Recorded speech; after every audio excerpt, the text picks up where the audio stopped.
Olá, sejam muito bem-vindos. Hoje a gente vai mergulhar num dos textos mais conhecidos e, vamos ser sinceros, um dos mais pulados da história. O primeiro capítulo do Evangelho de Mateus. Muita gente passa direto por ele, mas vamos descobrir juntos que ali tem muito mais do que só uma lista de nomes.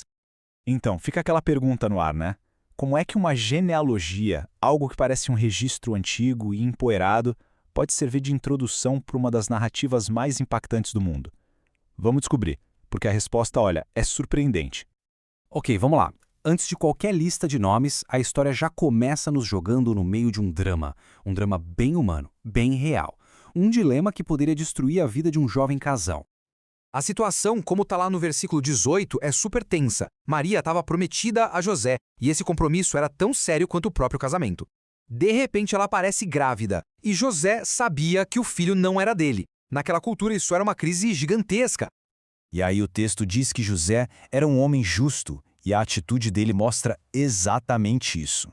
Ele tinha duas opções na mesa. A primeira era seguir a lei ao pé da letra, o que ia causar uma humilhação pública terrível para Maria. A segunda, que foi a que ele escolheu, era terminar tudo em segredo, protegendo a reputação dela e, no fundo, absorvendo o escândalo sozinho. Uma atitude de muita compaixão.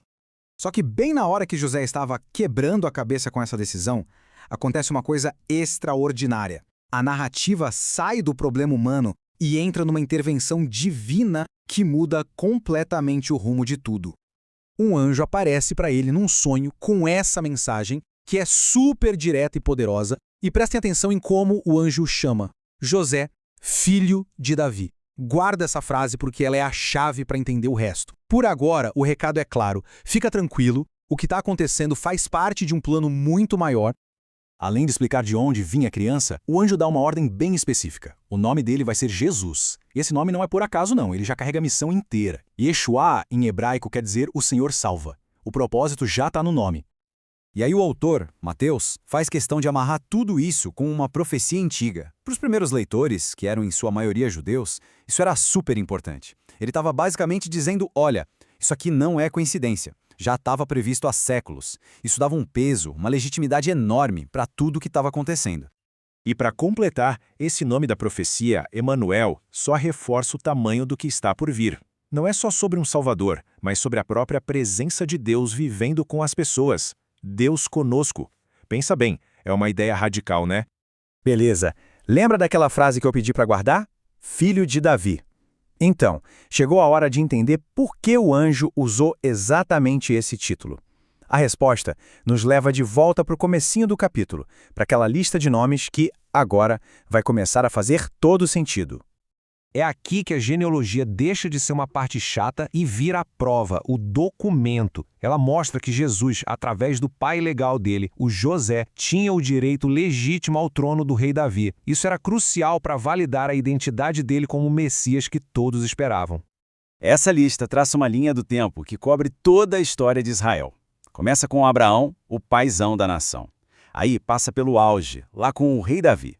Atravessa o fundo do poço que foi o exílio na Babilônia. E tudo isso culmina em Jesus.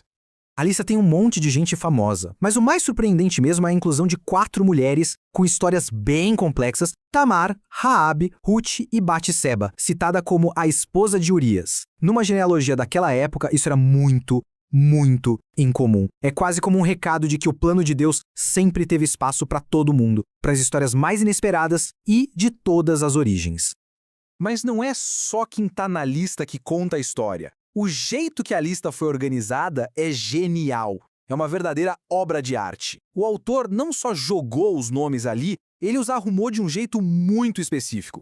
E o número mágico aqui é 14.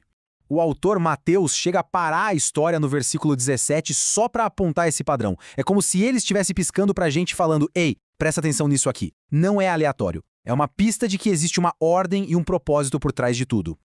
O padrão divide a história em 3 atos, como se fosse uma peça de teatro. Primeiro, 14 gerações de Abraão até o auge com o rei Davi. Depois, 14 gerações da glória de Davi até a tragédia do exílio. E, por fim, mais 14 gerações da escuridão do exílio até a chegada do Cristo. É uma maneira super poética de mostrar que a história toda estava caminhando num ritmo perfeito para esse exato momento. Ok, então de um lado a gente tem essa lista de nomes super organizada, e do outro, a história do nascimento. Mas como é que uma coisa se junta com a outra para virar uma mensagem só, uma mensagem poderosa? A peça que conecta tudo é o José. A obediência dele é o que une os dois mundos. Quando ele aceita Maria e dá o nome dele a Jesus, ele conecta legalmente essa criança que nasceu do Espírito Santo à linhagem real de Davi que a gente acabou de ver. Ele é a ponte que liga a promessa antiga com o cumprimento divino. No final das contas, é simples. As duas partes do capítulo trabalham juntas. A genealogia é tipo a certidão, o documento que prova o direito legal, a linhagem real. E o nascimento milagroso é a prova da ação de Deus. Juntas, elas apresentam Jesus como o Rei prometido e o Salvador divino.